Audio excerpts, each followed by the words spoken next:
Praise Lord. എല്ലാവർക്കും യേശുക്രിസ്തുവിൻ്റെ നാമത്തിൽ സ്നേഹവന്ദനം. വീണ്ടും ഒരു നല്ല ദിവസം ഞങ്ങൾക്ക് നിങ്ങളുടെ മുന്നിൽ ലൈവിൽ വരുവാൻ ദൈവം സഹായിച്ചു. സകല മഹത്വവും ദൈവത്തിന് അർപ്പിക്കുന്നു. ഞങ്ങളെ കണ്ടുകൊണ്ടിരിക്കുന്ന ഞങ്ങളുടെ എല്ലാ ഫേസ്ബുക്ക് ഫ്രണ്ട്സിനും ഞങ്ങളുടെ ലൈവിലേക്ക് സ്വാഗതം ചെയ്യുന്നു.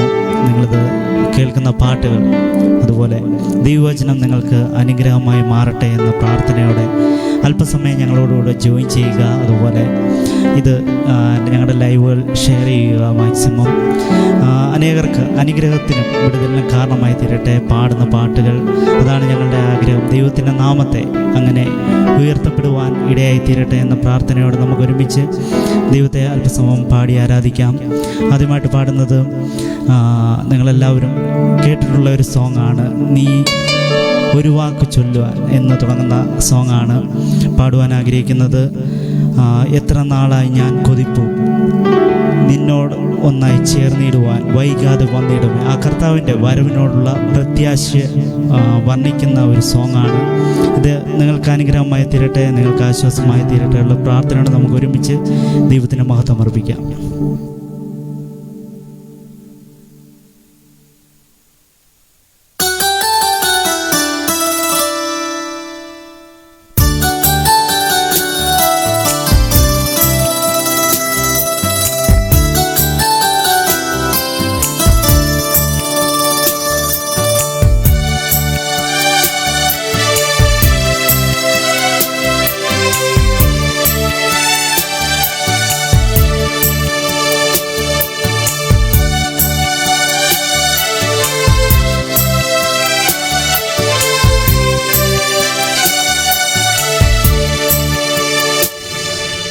ഒരു വാക്കു ചൊല്ലാൻ, ഒരു നോക്കു കാണാൻ, യേശുവേ നീ വരുമോ? എന്നോടു ചേരാൻ, എന്നുള്ളിൽ വാഴാൻ, എന്നരികിൽ നീ വരുമോ? ഒരു വാക്കു ചൊല്ലാൻ, ഒരു നോക്കു കാണാൻ, യേശുവേ നീ വരുമോ? എന്നോടു ചേരാൻ, എന്നുള്ളിൽ വാഴാൻ, എന്നരികിൽ നീ വരുമോ? എത്ര നാളായി ഞാൻ കൊതിപ്പു നിന്നോടൊന്നായി ചേർന്നിടുവാൻ, വൈകാതെ വന്നിടണേ ആത്മദായക. ഒരു വാക്കു ചൊല്ലാൻ, ഒരു നോക്കു കാണാൻ, യേശുവേ നീ വരുമോ?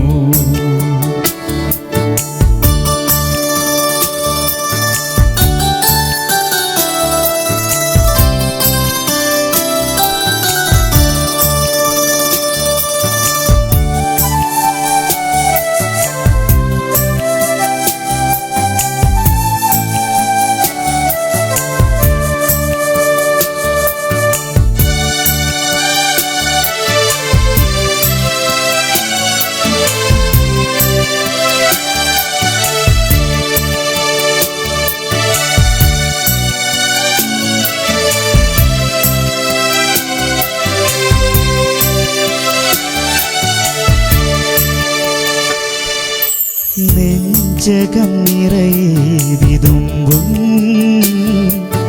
നൊമ്പരമെല്ലാം അകറ്റാം. നെഞ്ചകം നിറയെ വിതുമ്പും നൊമ്പരമെല്ലാം അകറ്റാം. തിരുവോസ്തിരൂപ തിരുമാർവിലെന്നെ ചേർക്കുവാൻ മനസ്സാകണേ. തിരുവോസ്തിരൂപ തിരുമാർവിലെന്നെ ചേർക്കുവാൻ മനസ്സാകണേ. എത്ര നാളായി ഞാൻ കൊതിപ്പു നിന്നോടൊന്നായി ചേർന്നിടുവാൻ, വൈകാതെ വന്നിടണേ ആത്മദായക,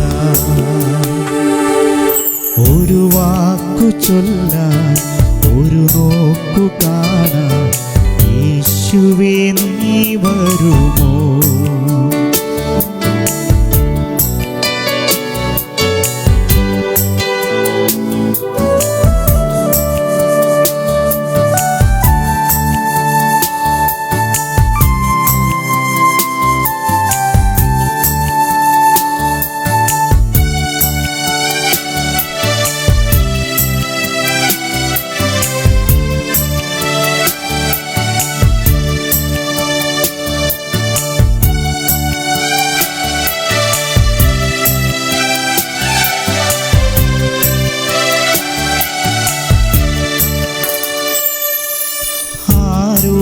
ആരോരുമില്ലാത്ത നേരം, ആദിയിലാഴുന്ന നേരം, ആരോരുമില്ലാത്ത നേരം,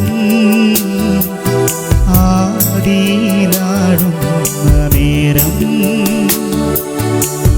കൈകൾ നീട്ടി തുണയേകുവാനാ സ്നേഹമേ മനസാഗരേ, കൈകൾ നീട്ടി തുണയേകുവാനാ സ്നേഹമേ മനസാഗരേ. എത്ര നാളായി ഞാൻ കൊതിപ്പു നിന്നോടൊന്നായി ചേർന്നിടുവാൻ, വൈകാതെ വന്നിടണേ ആത്മദായക, ഒരു വാക്കു ചൊല്ലാൻ, ഒരു നോക്കു കാണാൻ യേശുവേ നീ വരുമോ? നിന്നോടു ചേരാൻ, എന്നുള്ളിൽ വാഴാൻ എന്നരികിൽ നീ വരുമോ? ഒരു വാക്കു ചൊല്ലാൻ, ഒരു നോക്കു കാണാൻ യേശുവേ നീ വരുമോ? എന്നോടു ചേരാൻ, എന്നുള്ളിൽ വാഴാൻ എന്നരികിൽ നീ വരുമോ? എത്ര നാളായി ഞാൻ കൊതിപ്പു നിന്നോടൊന്നായി ചേർന്നിടുവാൻ, വൈകാതെ വന്നിടണേ ആത്മദായക, ഒരു വാക്കു ചൊല്ലാൻ, ഒരു നോക്കു കാണാൻ യേശുവേ നീ വരുമോ? എന്നോടു ചേരാൻ, എന്നുള്ളിൽ വാഴാൻ എന്നരികിൽ നീ വരുമോ?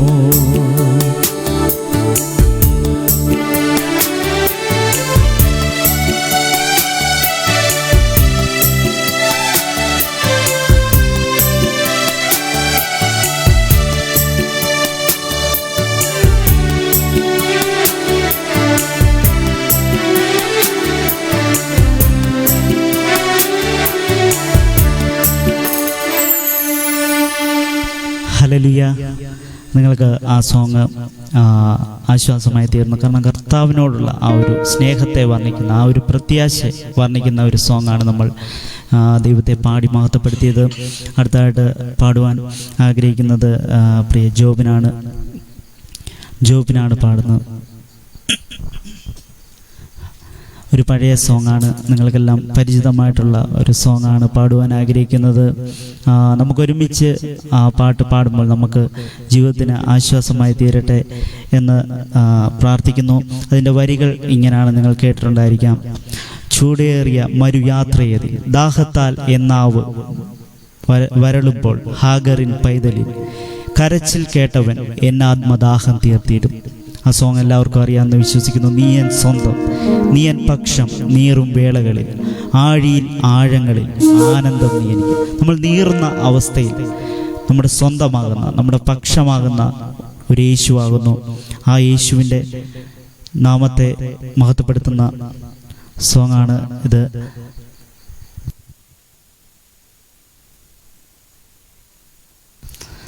ഹല്ലേലൂയ. സൗണ്ടിൻ്റെ ചെറിയ മിസ്റ്റേക്ക് ഉണ്ട്. ആരെങ്കിലും എന്തെങ്കിലും കംപ്ലൈൻറ്റ് ഉണ്ടെങ്കിൽ പറയണം. അതുകൊണ്ടാണ് ഞങ്ങൾ ഇടയ്ക്കൊന്ന് ലാഗാകുന്നത്. നമുക്കൊരുമിച്ച് ദൈവത്തെ മഹത്വപ്പെടുത്താം.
അനുഗ്രഹമായി തീർന്നു എന്ന് വിശ്വസിക്കുന്നു.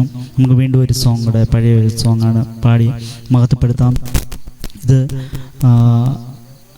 ആ ഒരു കർത്താവിൻ്റെ വരവിനെ വർണ്ണിക്കുന്നത്, അതുപോലെ ദൈവം നമ്മളെ കരുതുന്ന ആ ഒരു വഴികളെ വർണ്ണിക്കുന്ന സോങ്ങാണ്. ആപത്തിൽ നമ്മുടെ ദിവ്യ സങ്കേതവും ബലവും ദൈവം ഒരുവനത്രേ, ആകയാൽ പാരിടമാകെ ഇളകിലും നാം ഇനി ഭയപ്പെടുകയില്ല. ഈ ലോകത്ത് എന്തൊക്കെ ആപത്ത് സംഭവിച്ചാലും നമ്മുടെ ദിവ്യ സങ്കേതം, നമ്മുടെ ബലം ദൈവം ഒരുവൻ മാത്രമാകുന്നു. അതുപോലെ പാരിടം ആകെ ഇളകിയാലും നാം ഇനി ഭയപ്പെടുകയില്ല. കാരണം യഹോവ ദൈവമാവും, വിശുദ്ധ ജാതി നാം. നമ്മളെ വിശുദ്ധ ജാതിയാക്കി യേശു തീർത്തിരിക്കുകയാണ്. അതുകൊണ്ട് അവൻ അവകാശമാം ജനം താനാണ്. അതുകൊണ്ട് ഈ ലോകത്ത് എന്തൊക്കെ സംഭവിച്ചാലും ഒന്നിലും നാം ഭയപ്പെടുകയില്ല. നമ്മുടെ ദിവ്യ സങ്കേതമാകുന്ന, നമ്മുടെ ബലമാകുന്ന യേശു നമ്മോട് കൂടെയുണ്ട് എന്ന് ആ ഒരു പ്രത്യാശയോടെ നമുക്ക് ഒരുമിച്ച് ഈ പഴയ സോങ് പാടി ദൈവത്തെ മഹത്വപ്പെടുത്താം.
ദൈവമാം വിശുദ്ധ ജാതി നാം, അവനവകാശമാം ജനം നാം. യഹോവ ദൈവമാം വിശുദ്ധ ജാതി നാം, അവനവകാശമാം ജനം നാം. പരദേശികൾ നാം ഭാഗ്യശാലികൾ, ഇതുപോലൊരു ജാതിയുണ്ടോ? പരദേശികൾ നാം ഭാഗ്യശാലികൾ, ഇതുപോലൊരു ജാതിയുണ്ടോ? യഹോവ ദൈവമാം വിശുദ്ധ ജാതി നാം, അവനവകാശമാം ജനം നാം. യഹോവ ദൈവമാം വിശുദ്ധ ജാതി നാം, അവനവകാശമാം ജനം നാം.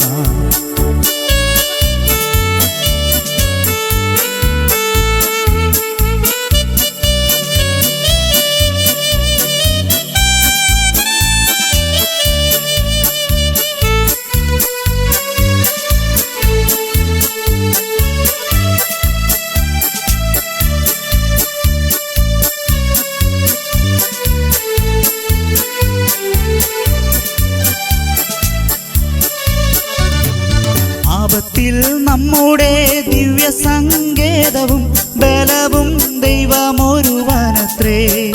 ആപത്തിൽ നമ്മുടെ ദിവ്യ സങ്കേതവും ബലവും ദൈവമൊരുവനത്രേ. ആകയാൽ പാരിടമാകെ ഇളകിലും നാം ഇനി ഭയപ്പെടുകയില്ല.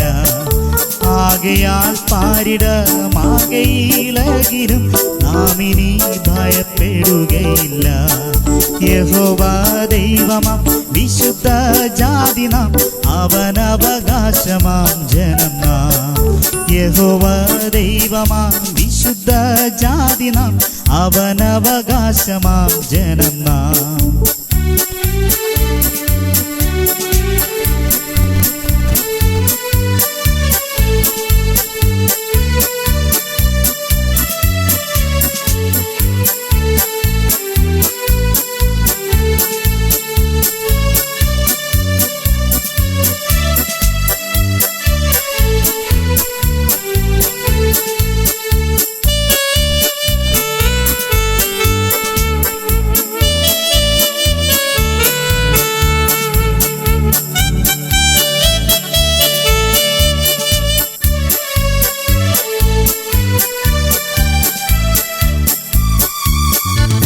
അവനീ തലത്തിൽ അപമാനം നമുക്കവകാശമെന്നോർത്തിരണം.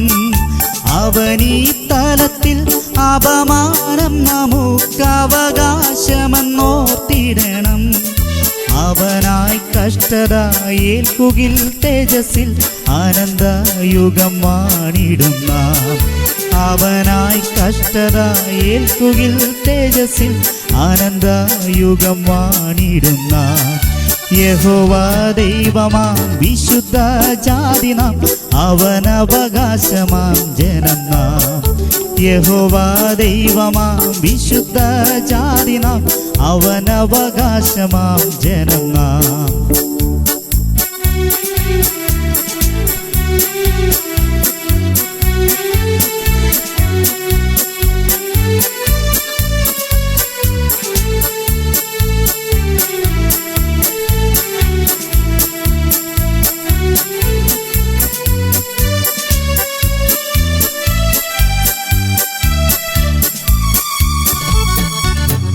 നിരനിരയായി അണിനിരന്നിടുവിൻ കുരിശിൻ പടയാളികളെ.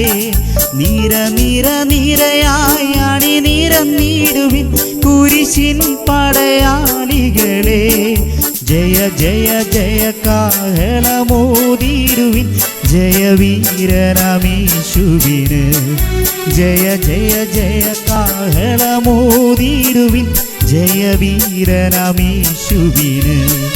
യഹോവ ദൈവമാം വിശുദ്ധ ജാതി നാം, അവനവകാശമാം ജനം നാം. യഹോവ ദൈവമാം വിശുദ്ധ ജാതി നാം, അവനവകാശമാം ജനം നാം. പരദേശികൾ നാം ഭാഗ്യശാലികൾ, ഇതുപോലൊരു ജാതിയുണ്ടോ? പരദേശികൾ നാം ഭാഗ്യശാലികൾ, ഇതുപോലൊരു ജാതിയുണ്ടോ? യഹോവ ദൈവമാം വിശുദ്ധ ജാതി നാം, അവനവകാശമാം ജനം നാം. യഹോവ ദൈവമാം വിശുദ്ധ ജാതി നാം, അവനവകാശമാം ജനം നാം. ഹല്ലേലൂയ. നിങ്ങളെല്ലാവരും സന്തോഷമായിരിക്കുന്നു എന്ന് വിശ്വസിക്കുന്നു. ആ ഒരു പ്രത്യാശയോടെ നമ്മളുടെ ആ ഒരു അധികാരം, ദൈവത്തിൻ്റെ മക്കളാകുന്ന, ദൈവത്തിൻ്റെ ജാതിയാകുന്ന നമ്മൾ ഓരോ വ്യക്തികൾ മേലും നമ്മുടെ ബലമാകുന്ന, നമ്മുടെ സങ്കേതമാകുന്ന യേശു കൂടെയുണ്ട് എന്നാണ് ആ പാട്ടുകാരൻ നമ്മൾ പാടി ദൈവത്തെ മഹത്വപ്പെടുത്തിയത്. നമ്മൾ അല്പസമയം ഒരു വാക്യമല്ല, ഒരു വചനത്തിൻ്റെ കുറച്ച് ഭാഗത്തിൽ നിന്ന് സംസാരിക്കുവാൻ ഞാൻ ആഗ്രഹിക്കുന്നു. ലൂക്കോസ് എഴുതിയ സുവിശേഷം അതിൻ്റെ 4-ാം അധ്യായം 1 മുതൽ 12 വരെയുള്ള, ഞാൻ എല്ലാം വായിക്കുന്നില്ല, നിങ്ങൾക്കെല്ലാവർക്കും പരിചിതമായിട്ടുള്ള വേദഭാഗമാകുന്നു. യേശു അതിൻ്റെ 1-ാമത്തെ വാക്യം ഇങ്ങനെയാണ്: യേശു പരിശുദ്ധാത്മാവ് നിറഞ്ഞവനായി യോർദാൻ വിട്ടു മടങ്ങി. ആത്മാവ് അവനെ മരുഭൂമിയിലേക്ക് നടത്തി. പിശാച് അവനെ 40 ദിവസം പരീക്ഷിച്ചുകൊണ്ടിരുന്നു. ആ ദിവസങ്ങളിൽ അവനൊന്നും ഭക്ഷിച്ചില്ല. അവ കഴിഞ്ഞപ്പോൾ അവന് വിശന്നു. അപ്പോൾ യേശു പരിശുദ്ധാത്മാവ് നിറഞ്ഞവനായി 40 ദിവസം ആഹാരമൊന്നും കഴിക്കാതെ ഉപവസിച്ചു. നിങ്ങൾക്കറിയാം, ഈ ഒരു ദൈവവചനം ഒരുപാട് കേട്ടിട്ടുള്ളവർ കാണാം, അല്ലെങ്കിൽ ഈ ഒരു ഭാഗം നിങ്ങൾക്കെല്ലാവർക്കും പരിചിതമാണ്, നമ്മൾ അനേകം കേട്ടിട്ടുള്ളതാണ്. അപ്പോൾ ഇതിൽ പറയുന്നത് പിശാച് പരീക്ഷിച്ചു യേശുവിനെ. യേശു പരിശുദ്ധാത്മാവ് നിറഞ്ഞവനായി എന്നാണ് പറയുന്നത്. യേശുവിൻ്റെ ഉള്ളിൽ പരിശുദ്ധാത്മാവ്, യേശു ദൈവമാകും, ദൈവത്തിൻ്റെ പുത്രനാകുന്നു പരിശുദ്ധാത്മാവ്, എന്നാൽ മനുഷ്യനായി ഭൂമിയിലേക്ക് വന്നു. എന്നാൽ പരിശുദ്ധാത്മാവ് നിറഞ്ഞവനാണ് ആ 40 ദിവസം ഉപവസിക്കാൻ യേശുവിന് ശക്തി ലഭിച്ചത്. ആ പരിശുദ്ധാത്മാവിലാണ് യേശു ജീവിച്ചുകൊണ്ടിരുന്നത്. ആ സമയങ്ങളിലെല്ലാം ഒരിക്കലും ഭക്ഷണം കഴിച്ചില്ല എന്ന് പറയുന്നു. ഭക്ഷണം അതുവരെ കഴിച്ചു. അപ്പോൾ പിശാച് അടുത്തു വന്നു, യേശുവിനെ പരീക്ഷിക്കാൻ അടുത്തു വന്നു. 3 കാര്യങ്ങൾ പറഞ്ഞു, നിങ്ങൾക്കെല്ലാവർക്കും അറിയാം. അതിൽ 1-ാമത്തെ കാര്യം പറഞ്ഞത്, അതിൻ്റെ 3-ാമത്തെ വാക്യം, നീ ദൈവപുത്രൻ എങ്കിൽ ഈ കല്ലിനോട് അപ്പമായി തീരുവാൻ കൽപ്പിക്കാം എന്ന് പറഞ്ഞു. അപ്പോൾ ആദ്യം പറഞ്ഞത് ആഹാരത്തിൻ്റെ, അതായത് ശരീരത്തിന്, നമ്മുടെ ജഡത്തിൻ്റെ ബലഹീനത അവൻ മുതലെടുക്കാൻ നോക്കി. യേശുവിൻ്റെ കാര്യമാണ് പറയുന്നത്. ബലഹീനനാണെന്നറിയാം, ആഹാരം ഒന്നും കഴിച്ചിട്ടില്ല, ശരീരം ബലഹീനമാണെന്നറിയാം. അതുകൊണ്ട് ആദ്യം പറഞ്ഞത് ഈ കല്ലിനോട് അപ്പമായി തീരുവാൻ. ക്ഷീണിച്ച് തളർന്നാണ് ഇരിക്കുന്നതെന്ന് പിശാചിനറിയാം, ഒന്നും ഭക്ഷണം കഴിച്ചിട്ടില്ല. എന്നാൽ അവൻ ആദ്യമേ പറഞ്ഞു ഈ കല്ലിനോട് ദൈവപുത്രനാകുന്നു എന്ന് പിശാചിനറിയാം. ദൈവപുത്രനെങ്കിൽ ഈ കല്ലിനോട് അപ്പമായി തീരുവാൻ കൽപ്പിക്കുക എന്ന് പറഞ്ഞു. അപ്പോൾ ആ ഒരു ശരീരത്തിൻ്റെ ബലഹീനത നിമിത്തം പിശാചിൻ്റെ ചിന്ത എന്ന് പറഞ്ഞാൽ ശരീരത്തെ യേശു അപ്പമായി തീരുവാൻ ദൈവപുത്രനാകുന്നു, അങ്ങനെ കൽപ്പിച്ചാൽ സംഭവിക്കും എന്ന് പിശാചിനറിയാം. അതുകൊണ്ടാണ് പിശാച് അങ്ങനെ പറഞ്ഞത്. നമ്മുടെ ജീവിതത്തിലും അതുപോലെ പിശാച് നമ്മുടെ ശരീരത്തെ, നമ്മുടെ ബലഹീനതയെ നോക്കി ഓരോ കാര്യങ്ങൾ, നീ അത് ചെയ്, ഇത് ചെയ് എന്ന് പറയും. നമ്മുടെ ശരീരത്തിലെ ജഡപരമായ കാര്യങ്ങളിൽ ആ ഒരു ബലഹീനതയെ നോക്കി. എന്നാൽ യേശു പറഞ്ഞ ഒരു മറുപടിയുണ്ട്, അതിൽ മനുഷ്യൻ അപ്പം കൊണ്ട് മാത്രമല്ല ജീവിക്കുന്നത് എന്ന് എഴുതിയിരിക്കുന്നുവല്ലോ. അപ്പോൾ അതിൽ യേശു മറുപടി നൽകിയത് ദൈവവചനം കൊണ്ടാണ്. മനുഷ്യൻ അപ്പം കൊണ്ട് മാത്രമല്ല ജീവിക്കാൻ കഴിയുന്നതെന്ന് ദൈവവചനം കൊണ്ട് എന്ന് എഴുതിയിരിക്കുന്നുവല്ലോ. ദൈവവചനത്തിലുള്ള കാര്യമാണ് യേശു മറുപടി ലഭിച്ചത്. അപ്പോൾ രണ്ടാമത് വീണ്ടും പിശാച് മേലോട്ട് കൂട്ടിക്കൊണ്ടുപോയി ലോകത്തിലെ സകല രാജ്യങ്ങളെയും ക്ഷണനേരത്തിൽ അവനെ കാണിച്ചു. ഈ അധികാരമൊക്കെയും അതിൻ്റെ മഹത്വവും നിനക്ക് തരാം, അത് എങ്കിൽ ഏൽപ്പിച്ചിരിക്കുന്നു. എനിക്ക് മനസ്സുള്ളവന് ഞാൻ കൊടുക്കുന്നു. നീ എന്നെ നമസ്കരിച്ചാൽ അതെല്ലാം നിൻ്റേതാവും. അപ്പോൾ രണ്ടാമത് പറഞ്ഞ കാര്യം, പിശാച് പരീക്ഷിച്ച കാര്യം, അധികാരം, അതായത് ദൈവത്തിനുള്ള അധികാരം. ആ ഒരു അധികാരം സ്വന്തം അധികാരമായിട്ട് തരാം, അല്ലെങ്കിൽ അവങ്കൽ ഏൽപ്പിച്ചിരിക്കുന്നു, എനിക്കിഷ്ടമുള്ളവന് ഞാൻ കൊടുക്കും, എന്നെ നമസ്കരിച്ചാൽ അവന് ഞാൻ കൊടുക്കും എന്ന് പറഞ്ഞു. അപ്പോൾ യേശു അതിനും മറുപടി പറഞ്ഞത് ദൈവവചനം കൊണ്ടാകുന്നു. നിന്റെ ദൈവമായ കർത്താവിനെ നമസ്കരിച്ച് അവനെ മാത്രമേ ആരാധിക്കാവൂ എന്നെഴുതി. അപ്പോൾ രണ്ടാമത് പറഞ്ഞത് അധികാരം അല്ലെങ്കിൽ മഹത്വം, അധികാരം തരാമെന്ന് വാഗ്ദാനം ചെയ്തു, അല്ലെങ്കിൽ അധികാരം നൽകാമെന്ന് പറഞ്ഞു. എന്നാൽ യേശു പറഞ്ഞ കാര്യം, തൻ്റെ പിതാവായ തൻ്റെ കർത്താവിനെ മാത്രമേ ആരാധിക്കാവൂ, നമസ്കരിക്കാവൂ എന്നുള്ള ദൈവവചനം കൊണ്ട് തന്നെ യേശു അതിനും മറുപടി നൽകി. അപ്പോൾ ആദ്യത്തെ കാര്യം ജഡപരമായ നമ്മുടെ ശരീരത്തിലെ ബലഹീനത മുതലെടുക്കുവാൻ നോക്കി. രണ്ടാമത്തത് അധികാരം, അല്ലെങ്കിൽ ആ ഒരു മഹത്വം, ദൈവത്തിൻ്റെ മഹത്വം അവന് കൊടുക്കുവാൻ, അല്ലെങ്കിൽ ദൈവത്തിൽ ഏൽപ്പിക്കപ്പെട്ടിരിക്കുന്ന മഹത്വം നമസ്കരിച്ച് അല്ലെങ്കിൽ അവനെ മഹത്വപ്പെടുത്തുവാൻ പറഞ്ഞു. അധികാരം നൽകാമെന്നൊന്നും ഒരു വാഗ്ദാനം നൽകി. നമ്മളെങ്ങാണമാണെങ്കിൽ പലപ്പോഴും വീണുപോകും. അധികാരം, അല്ലെങ്കിൽ നമുക്കിഷ്ടമുള്ളത് അധികാരം ആയിരിക്കാൻ, അല്ലെങ്കിൽ വലുതായിരിക്കാനാണ്. എന്നാൽ യേശു അതല്ല, തൻ്റെ കർത്താവിനെ മാത്രമേ നമസ്കരിക്കാവൂ, ആരാധിക്കാവൂ എന്ന് എഴുതിയിരിക്കുന്നു എന്ന് വചനം കൊണ്ട് തന്നെ അതിനെ പോരാടി. മൂന്നാമത്തെ കാര്യം നമുക്കറിയാം, യെരുശലേമിലേക്ക് കൂട്ടിക്കൊണ്ടുപോയി ദേവാലയത്തിൻ്റെ അഗ്രത്തിന്മേൽ നിർത്തി. എന്നിട്ട് എന്താണ് പറഞ്ഞത്? ഇവിടെ നിന്ന് താഴോട്ട് ചാടുവാൻ പറഞ്ഞു യേശുവിനോട്. നീ താഴോട്ട് ചാട്, നിന്നെ കാപ്പാൻ അവൻ ദൂതന്മാരോട് നിന്നെക്കുറിച്ച് കൽപ്പിക്കുകയും നിന്റെ കാൽ എന്ന് കയ്യിൽ താങ്ങിക്കൊള്ളുകയും ചെയ്യും എന്ന് എഴുതിയിരിക്കുന്നുണ്ട്. അപ്പോൾ രണ്ട് രീതിയിൽ പരീക്ഷിച്ചു. മൂന്നാമത്തെ രീതിയിൽ എന്താണ് പറഞ്ഞത്? താഴോട്ട് ചാടുവാൻ പറഞ്ഞു. എന്നിട്ട് അതിൻ്റെ കൂടെ ദൈവവചനം കൂടെ ചേർത്താണ് പിശാച് പരീക്ഷിച്ചത് മൂന്നാമത്.